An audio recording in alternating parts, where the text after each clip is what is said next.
Hi friends, welcome back to Pallavi's MA kitchen. ఈరోజు మనం చేయబోయే టేస్టీ మరియు variety non veg snack recipe mutton ముట్టీలు. మటన్ అంటే ఇష్టం లేని వాళ్ళకు కూడా ఇలా వెరైటీగా ముట్టీలు చేసి పెట్టండి. కేజీ మటన్ ఇట్టే లాగేస్తారు. ఇంకెందుకండి ఆలస్యం, తయారీ విధానంలోకి వెళ్ళిపోదాం రండి. నేను ముందుగా లేత బోన్లెస్ మటన్ తీసుకొని ఉప్పు పసుపు వేసి క్లీన్ చేసి పెట్టుకున్నాను.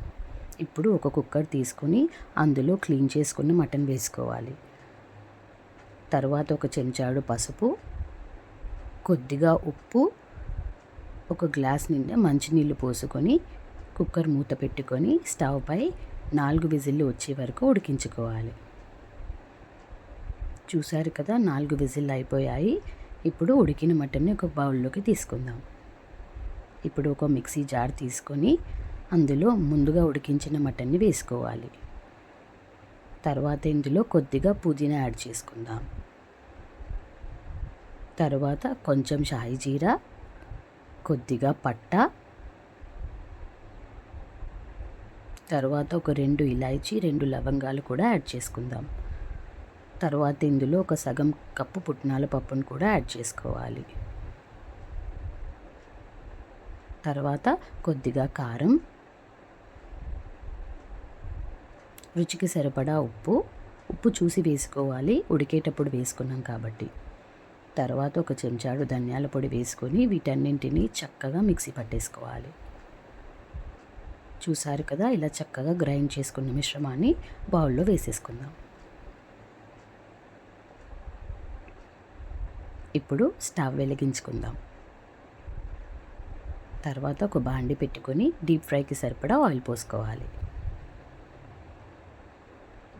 ఇప్పుడు ఒక ప్లేట్ తీసుకొని అందులో ఒక కోడిగుడ్డుని పగలగొట్టి ఇలా చక్కగా బీట్ చేసుకొని పక్కన పెట్టేసుకోవాలి.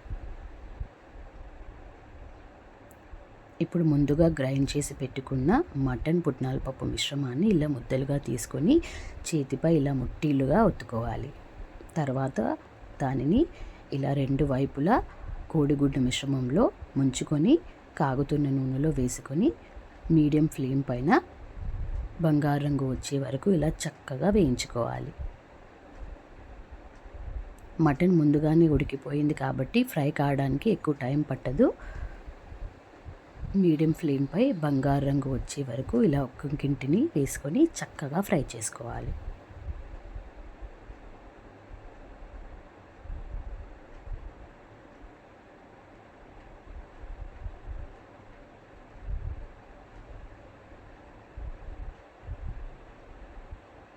చూసారు కదా, ఇప్పుడు 2 వైపులా ముట్టీలు వేగిపోయాయి.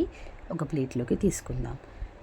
ఇప్పుడు వీటన్నింటినీ సర్వింగ్ ప్లేట్లో పెట్టుకొని ఉల్లిపాయ చక్రాలతో గార్నిష్ చేసుకుంటే టేస్ట్ అద్దిరిపోతుందండి. చూసారు కదా, మటన్ ఒక్కటి ఉంటే చాలు, ఇంట్లో ఉన్న వస్తువులతోటి ఇలా వెరైటీగా టేస్టీగా స్నాక్ రెసిపీ తయారు చేసుకోవచ్చు. ఈసారి చుట్టాలు మీ ఇంటికి వచ్చినప్పుడు ఇలా వెరైటీగా మటన్ ముట్టీలు చేసి పెట్టండి. 100కి 100 మార్కులు గ్యారంటీగా వస్తాయి. సో ఇంకెందుకండి ఆలస్యం, ఈ రెసిపీ ట్రై చేసి టేస్ట్ ఎలా ఉందో నాకు చెప్పండి. నా ఛానల్ని సబ్స్క్రైబ్ చేయండి. Bye friends.